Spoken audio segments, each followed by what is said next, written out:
मैं अगला केस ले रहा हूँ, जैसे भी मैंने आपको पिछली वीडियो में दिखाया था टेलीस्कोप का कि रिफ्रैक्टेंट टाइप टेलीस्कोप से कि ऑब्जेक्ट भी इन्फिनिटी पर था और इमेज भी इन्फिनिटी पर बनी थी। नाउ द सेकंड केस की फाइनल इमेज जो है वो least distance of distinct vision पर बने। उस केस में किस तरीके से रे डायग्राम आएगा और तब उसकी मैग्नीफाइंग पावर किस तरीके से निकाली जाती है। तो सबसे पहले ये हमने ऑब्जेक्टिव लेंस क्या था अपना ड्रॉ कर लिया लाइक दिस। ये आपने ऑब्जेक्टिव लेंस ले लिया इसी तरीके से जैसे पहले लिया था। दिस इज, इसको हमने C1 मान लिया। फिर जैसे पीछे बताया था पिछली वाली वीडियो में कि आप ये एंगल कम रखिए और इसको एक रे हमने स्ट्रेट खींच दी। फिर इसके क्योंकि इन्फिनिटी पर ऑब्जेक्ट है तो रेज आपस में एक दूसरे के पैरेलल आएंगी और जब ये इमेज बनाएंगी रिफ्रैक्ट होने के बाद तो जहाँ पर ये इमेज बनेगी वो इस लेंस का फोकस होगा। तो ये A डैश B डैश तो हमने खैर मान ही लिया और साथ में ये इसका फोकस भी हो गया यहाँ पर। अब इसके बाद हमने क्या करा कि यहाँ पर एक आई लेंस लगाएंगे। अब आप ये हमने आई लेंस ले लिया क्योंकि आई लेंस छोटा होता है, ऑब्जेक्टिव लेंस काफ़ी बड़ा होता है। That is the objective lens होता है जिसकी अपर्चर मीटर्स में होता है और आई लेंस ये सेंटीमीटर में हम लोग इसको लिखा करते हैं। इसका ऑप्टिकल सेंटर हमने C2 मान लिया क्योंकि जो फाइनल इमेज है वो लीस्ट डिस्टेंस पर बननी है उसके, और आंख हमारे यहाँ रखी होती है आई लेंस के पास, इसलिए इमेज बननी इसी साइड में। जब इसी साइड में बननी होती है तो अब इन्फिनिटी पर तो बनानी नहीं है, तो अब इन्फिनिटी पर नहीं बनानी है और इसी साइड पर लीस्ट डिस्टेंस पर बनानी है। तो अब इस लेंस के लिए ये जो ऑब्जेक्ट का काम कर रहा है ये इस लेंस के फोकस के बीच में कहीं पर रख दिया जाता है। मतलब लेंस और इसका जो फोकस है उसके बीच में इसको एडजस्ट किया जाता है, राइट। फिर यहाँ से एक रे आपने ऑप्टिकल सेंटर से हमने ये ड्रॉ कर दी लाइक दिस। फिर जैसे मैंने पहले भी माइक्रोस्कोप में भी आपको बताया था, यदि आप पुरानी वीडियो देखें, कि पहले इमेज ड्रॉ कर लिए। इमेज ड्रॉ करने से हमें थोड़ी सी फिगर आसान हो जाती है और सही बन जाती है। मान लीजिए हमने कहा भाई ये पोजीशन है least distance of distinct vision की, तो इसका मतलब ये है कि यहाँ से जो एक दूसरी रे लेंगे हम लोग पैरेलल, वो इस तरीके से गई। फिर स्केल से इन दोनों पॉइंटों को मिला दीजिए और इन दोनों पॉइंटों को मिलाते हुए आप इसको आगे बढ़ा दीजिए, ठीक है। तो ये जो आगे बढ़ी ये आपकी इस लेंस का फोकस हो जाएगा, दैट इज FE। और ये जो फाइनल इमेज हमारी बनी है इसे हम लोग लिख देंगे A double dash B double dash. तो ये हमारा हो गया A double dash B double dash final image हो गई, जिसका जो डिस्टेंस है यहाँ से यहाँ तक उसे हम लोग क्या बोलेंगे small d, that is the least distance of distinct vision. ये जो है यहाँ से यहाँ तक का जो डिस्टेंस है क्योंकि ये इसका फोकस है इस लेंस का, इसलिए इसको FO लिख सकते हैं आप यहाँ से यहाँ तक।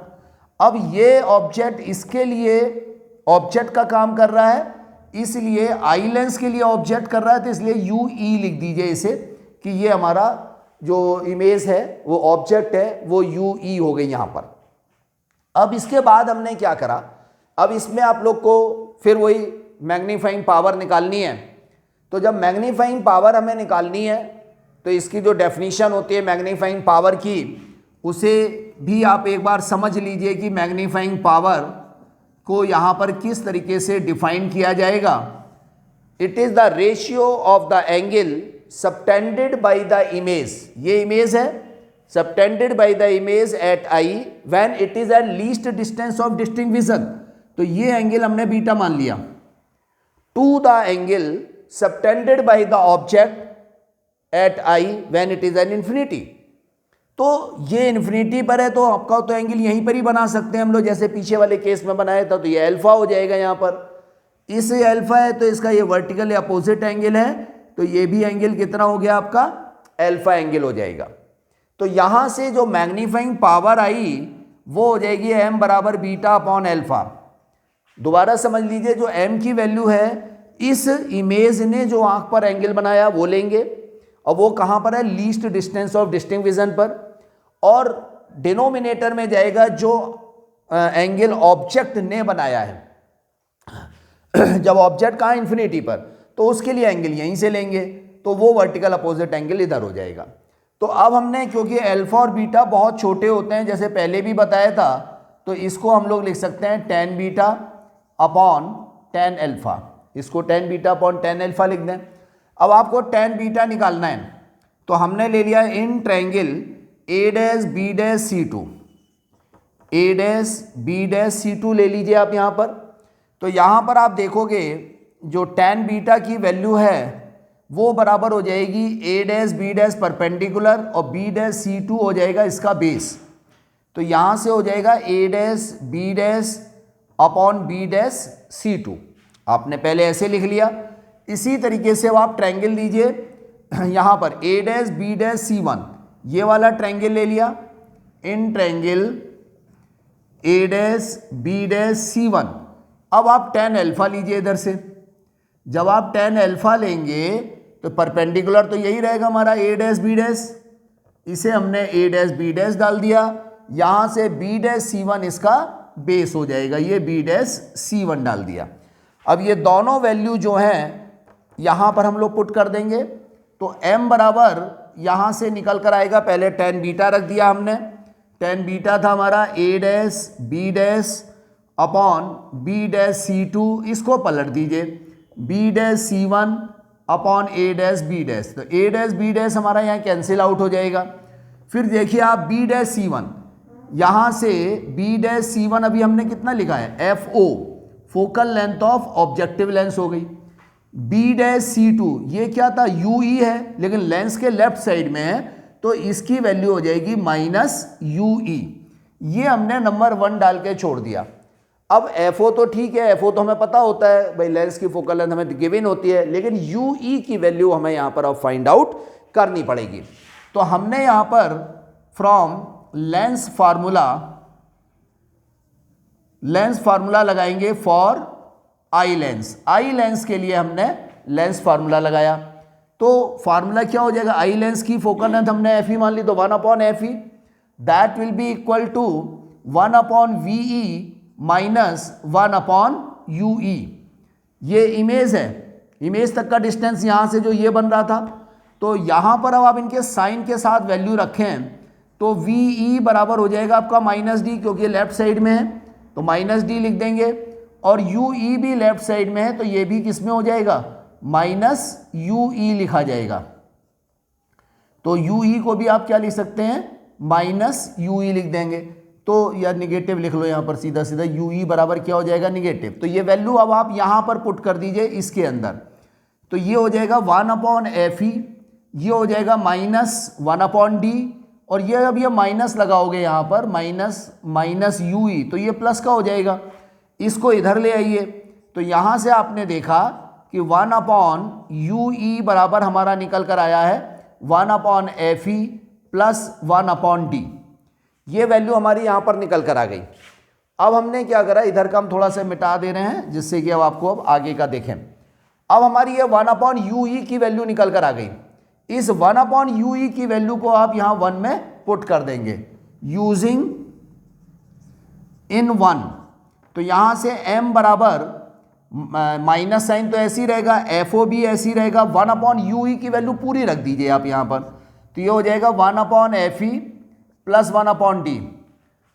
यहाँ पर माइनस FO हमने अलग कर लिया, बचा कितना 1 अपॉन UE, ये वैल्यू भी 1 अपॉन UE के बराबर है, तो इसको एज इट इज यहाँ पर हमने रख दिया।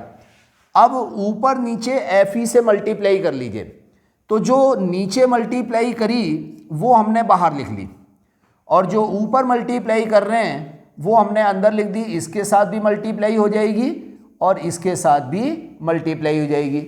अब ये और ये कट जाएगा तो 1 आ जाएगा, तो यहाँ पर हो गया minus FO upon FE 1 plus FE upon D। तो ये जो फार्मूला हमारा निकल कर आता है मैग्नीफाइंग पावर का, ये हमारा फार्मूला निकल कर आता है जिस समय जो फाइनल इमेज बन रही है वो least distance of district vision पर बन रही है।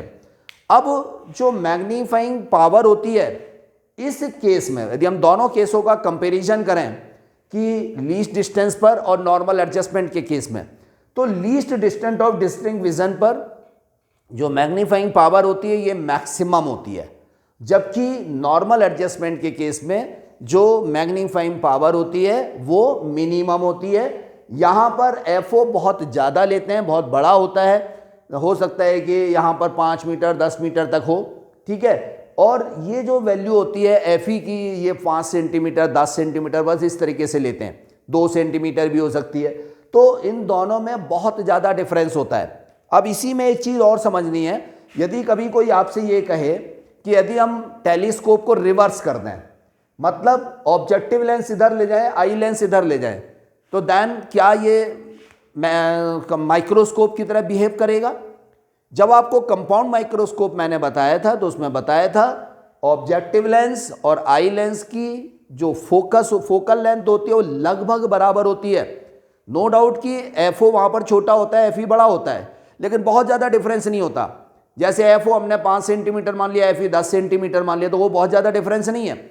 लेकिन टेलीस्कोप के केस में आप डिफरेंस मीटर्स में आता है, क्योंकि ये 1.5 मीटर 2 मीटर 5 मीटर कुछ भी हो सकता है, ये 5 सेंटीमीटर 10 सेंटीमीटर, इससे ज़्यादा नहीं होना है।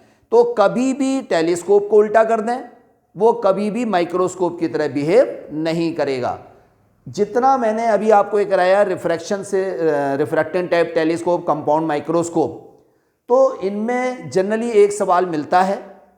और रिफ्लेक्टिंग टाइप टेलीस्कोप जो है वो नेक्स्ट वीडियो में हम लेंगे।